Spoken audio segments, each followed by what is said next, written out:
I might delete later. We'll see. Hi, my name is Nile. I am the owner of Blue Nile Therapy, which is an occupational therapy service that focuses on embodiment. And I wanted to go live to talk a little bit about what embodiment is. We're kind of coming out of the winter months and into out of hibernation. And when we're in hibernation, we tend to move a little slower. We tend to be less embodied, and that's okay. So what I often find is when that starts to shift, we are kind of taking inventory of what's here now. So my intention for doing this live is to start to open a discussion around embodiment as you're starting to take inventory of what's here now, as you're moving from the slower months into the months of regeneration, rebirth, regrowth. What is here now?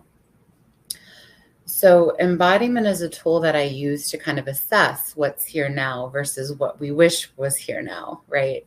And what embodiment means to me is it's the integration of the whole self.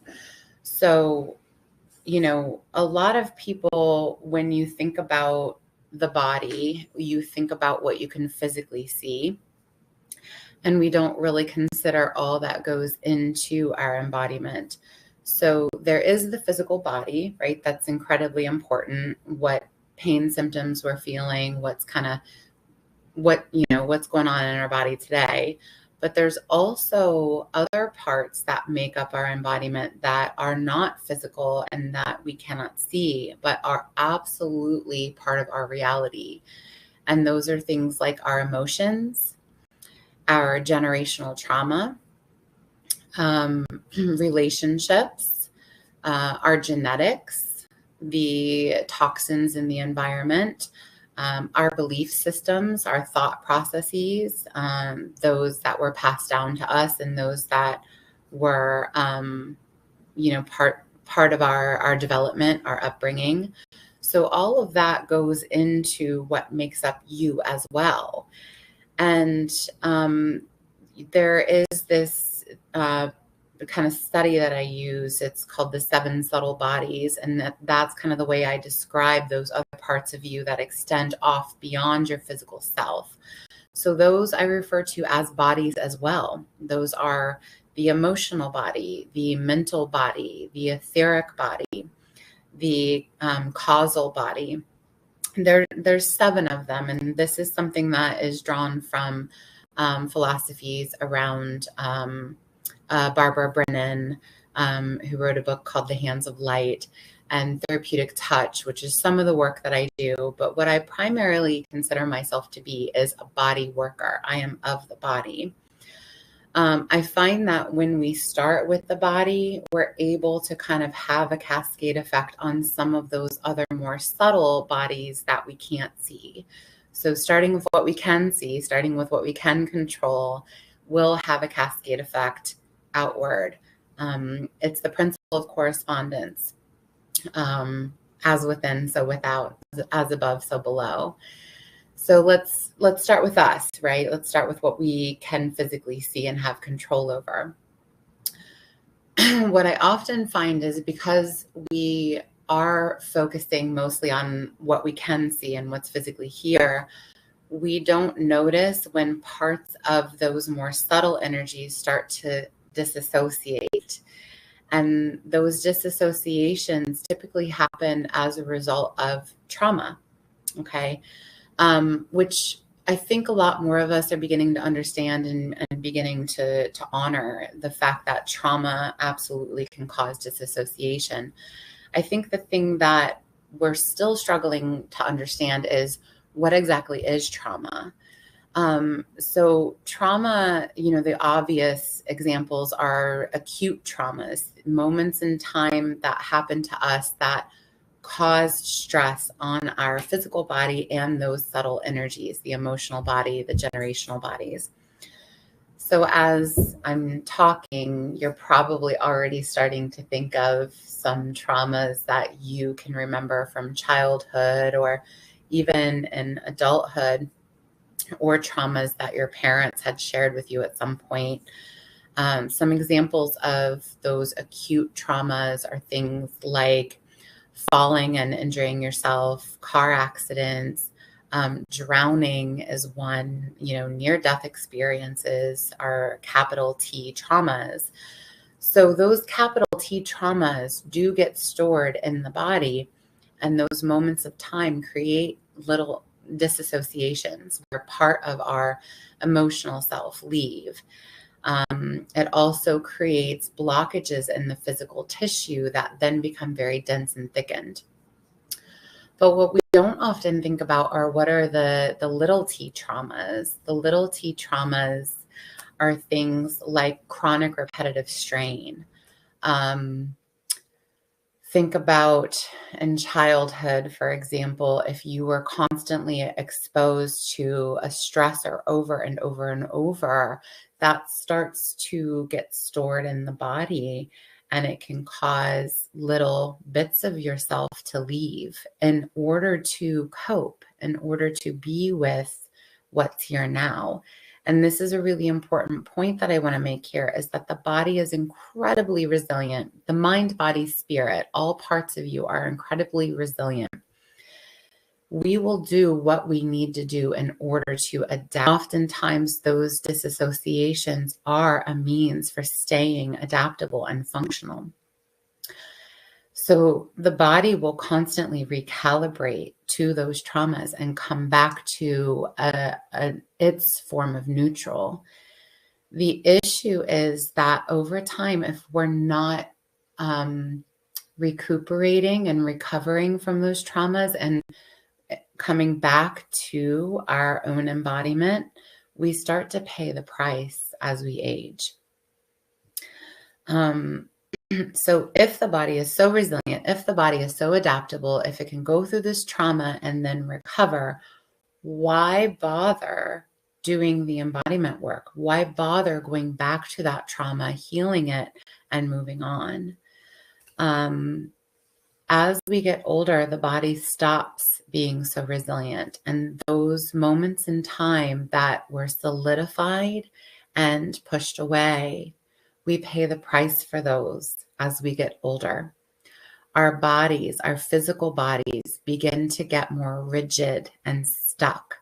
And that's where the pain starts to kick in. Our ability to methylate or regenerate healthy tissue starts to decline. And those old moments in time start to catch up to us. As within, so without. So the same is also true of our behaviors. As the body starts to get more rigid, the mind will start to get more rigid as well. And so now you have rigid body, rigid emotions, rigid mind. The coping strategies start to settle in, and then you become very stuck, very stagnant. This is not normal, yet our society has normalized it, right? We've normalized pain as we age. We've normalized the crotchety old man who sits in the rocking chair on the porch and yells at the kids, "Get off my lawn." That rigidity is a product of disassociation and not coming back home, not coming back to find and realign with your true neutral, your true nature. So embodiment work is the acknowledgement of what's here now and the dedication to going back to those moments of time that are solidified in the body and unlocking them, and then reintegrating them into who you are now. And I have a method for doing that. And I'm actually going to be doing a pain relief clinic in March at Willow Street Yoga in Tacoma Park, Maryland. So I'm from Maryland. I live in the Washington, D.C. area.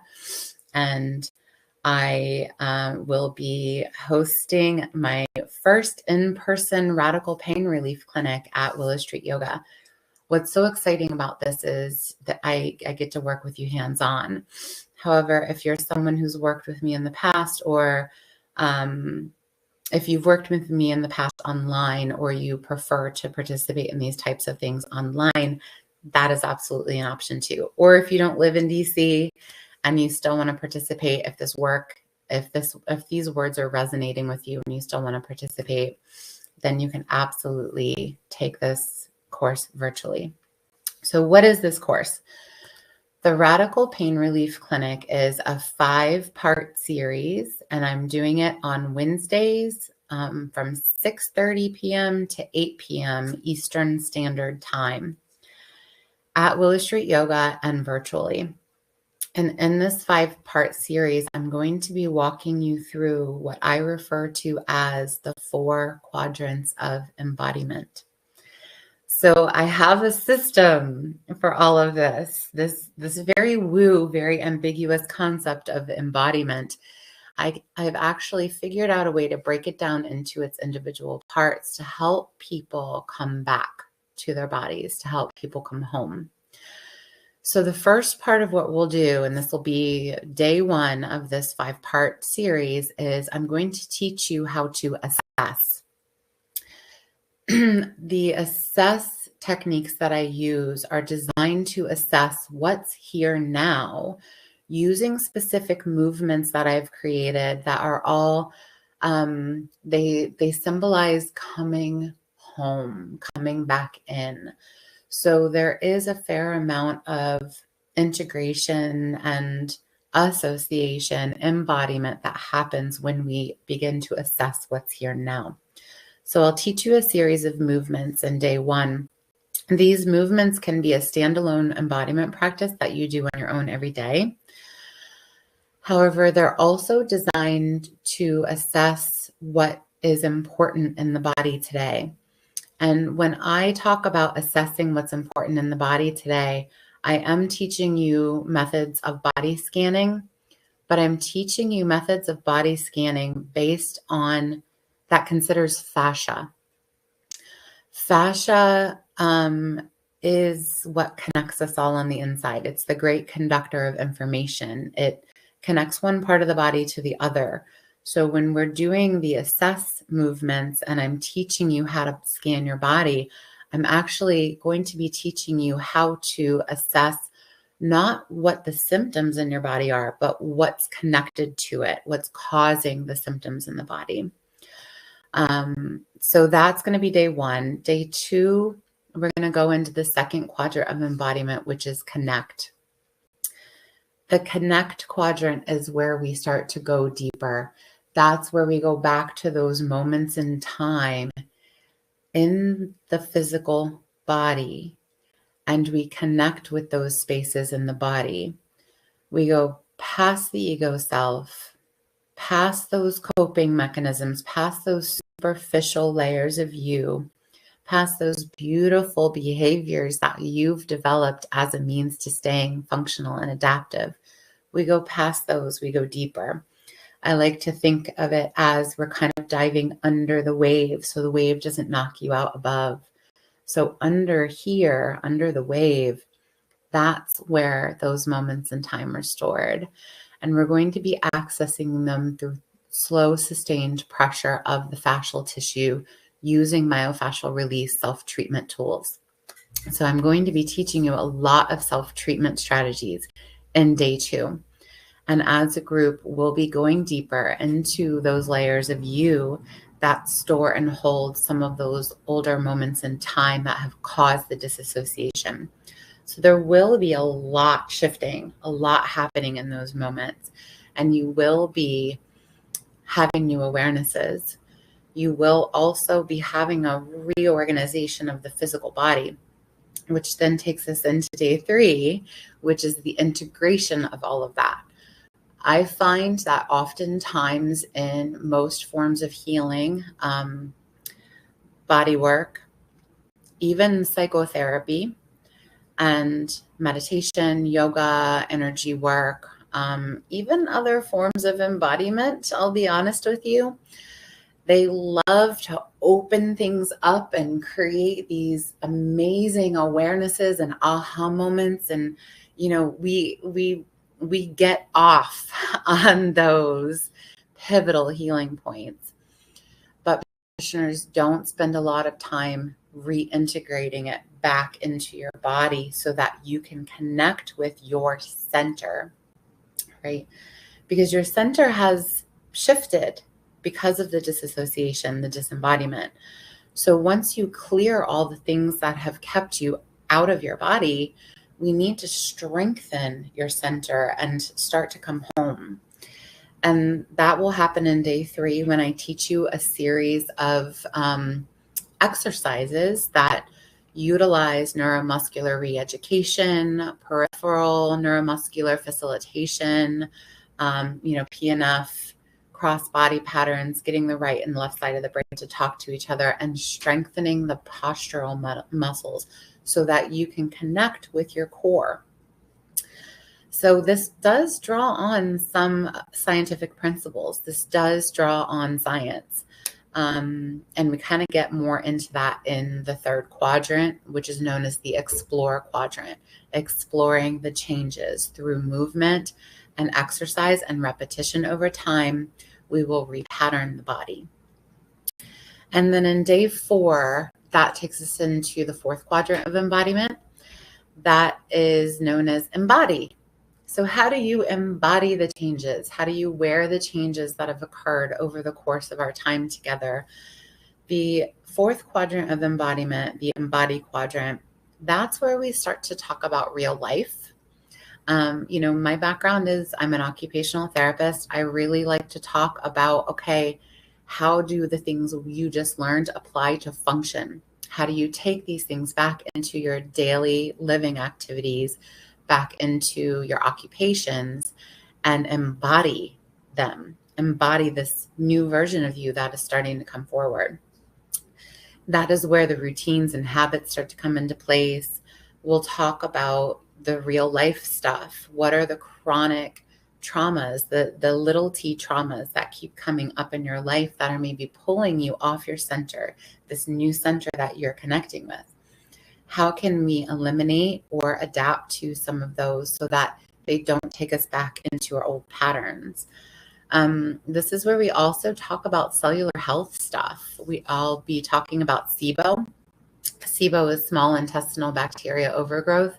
It's one of the common reasons why people continue to feel sick and have gut health issues. And gut health, as we've learned, is very correlated with brain fog, autoimmune issues, and chronic illnesses as we age. So I'll be talking a little bit about that in the 4th quadrant of embodiment, known as embody, which will be on the 4th day. Then we'll do a final day. There's 5 Wednesdays in March. So lucky us, we're going to meet for a 5th Wednesday to kind of just open up discussion and be real. I'm sharing all of this information. It's kind of an information dump here. You can watch it now or go back and rewatch it later. I'm not even looking at the comments. Like, this isn't even about that at all. This is an information dump. So that's kind of going to be what the first 4 days are, is I am going to impart my decade plus worth of experience as a occupational therapist, as an embodiment practitioner, as a specialist in the body. I'm going to be giving you all that information in the first 4 sessions and working with you to make sure that you're applying it. But then the 5th day is going to be, okay, let's talk about this. Let's open it up. And I guess maybe I can even start to open up the comments now. So if you have any questions about anything I've said and you're curious to kind of know a little bit more now, I'm happy to answer some of those questions. Or if you'd love to even just share your own experience with embodiment and how it may or may not resonate with what I've said, I'd love to hear from you. So that's kind of what we'll be doing on day 5, is talking about how it's been going, how things have been working for you. What are those awarenesses that opened up for you in the time that in the month that we've been working together? So if this is something that interests you, if you are interested in doing the Radical Pain Relief Clinic with me, you can register for the virtual version. You can register for the in-person version if you live in the DC area. I'd love to work with you hands-on. I miss people, and there's nothing like a community of people all coming together with the same intention of embodiment. And watching that unfold for one another is quite a sacred, beautiful experience. So if you're interested in registering, then I'll put the link in the comments here or down in the description. It's Willow Street Yoga Center in Tacoma Park, Maryland, and it's called the Radical Pain Relief Clinic. It's every Wednesday evening from 6:30 to 8 in March. And if you're watching this replay, and this is 2023, by the way, if you're watching this replay a year later, please still go check out my website, blueniletherapy.com. And you can go to the calendar page and see more about this Radical Pain Relief Clinic. This is something I have been offering consistently for the past year. So it will show up again. If the timing doesn't work for you or you're watching this a year later, it will show up again because this work is just that important. All right. Thank you so much. I hope this works because I'm streaming on like a bunch of different platforms at once. I've never done this before. I am a practitioner, not a movie